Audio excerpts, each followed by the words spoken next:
Hello, how are y'all? I wanted to jump on here. For one, I want to invite you to a Facebook group that I manage. It's for women only, and the name of it is the Magical Mama Sisterhood. So you can find it on Facebook. Make sure you put in the Magical Mama and come over and join us. It's a fun group. I talk about lots of stuff, some really interesting things, but we would love to have you. So if you watch some of my videos and you resonate with some of what I'm saying, come on over and join. But other than that, I wanted to make this video because this morning I went to a leadership meeting. So it was for women in leadership here in the Baton Rouge area. And it was not extremely relevant to me in business per se because I work for myself from home and I'm not in the corporate world. I work as a life coach and a relationship coach. And so what it did for me is it really brought up something that I've talked about a lot in the past and with my clients, but I wanted to talk about it on here, and it is asking for what you want. I once wrote a blog post called Owning What You Want. But in business, this can be obvious. I think that, if you want to raise, you ask for it. If you're trying to close a sale, you ask for the sale. Those things they're known in the business world, but sometimes I think we do not translate those things into our relationships, our interpersonal relationships. So whether it's a relationship with family, with kids, with friends, I think it's so huge to ask for what you want, even in friendship. But in this video, I want to talk about relationships, like marriage or romantic type relationships. We tend to think that like for me, I'll speak for me, and you can kind of just translate it for your own situation. With my husband, I just think he should be able to read my mind, and he should know what I want, and I shouldn't have to ask. And I think that's really a sad and false thing to believe, and all it does is set us up for disappointment. And so one of the things years ago, I read the book. It was like right after I got married, within a year or two after getting married, I read the book, The Five Love Languages. So you've probably heard of it, the 5 different love languages. And so I read it, kind of figured out what his language was, what my language was.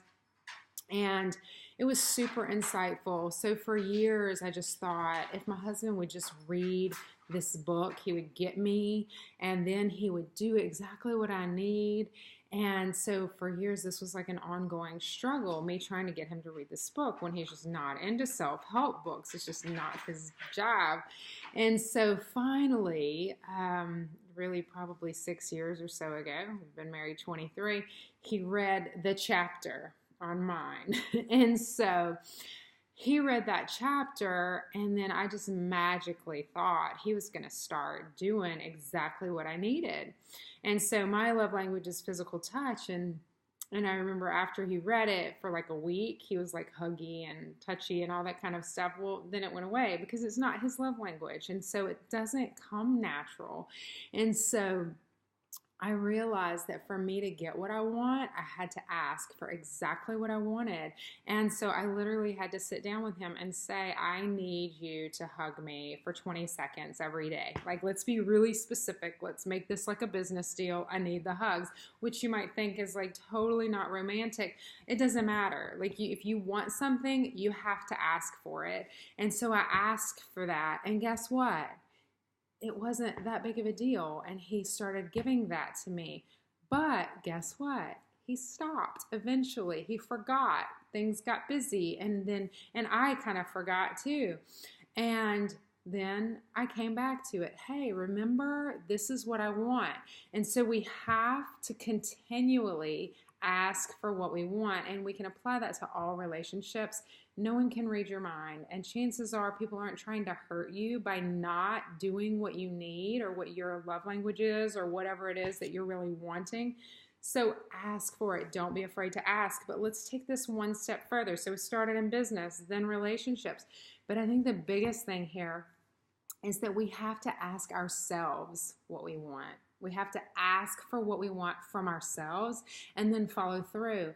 And I know for me, for so long, it was like I wanted an organized house, and I wanted to lose weight, and I wanted, all these things. I wanted to learn to dance and all of this, but it was just like I wanted it, but there was no commitment. There was no follow through.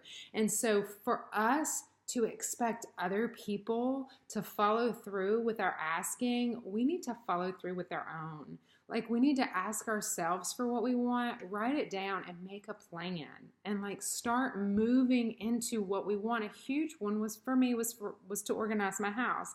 And so I had to like dedicate a time period. A couple of years ago, I dedicated a month to getting my house organized. And do I just do it once and never address it again? No, I have to address it really monthly. I kind of touched it up. But whatever it is, you have to ask for what you want. Then you have to sit down and make a plan. How am I going to give this to myself? Because one thing I've realized, I don't want to ask my husband.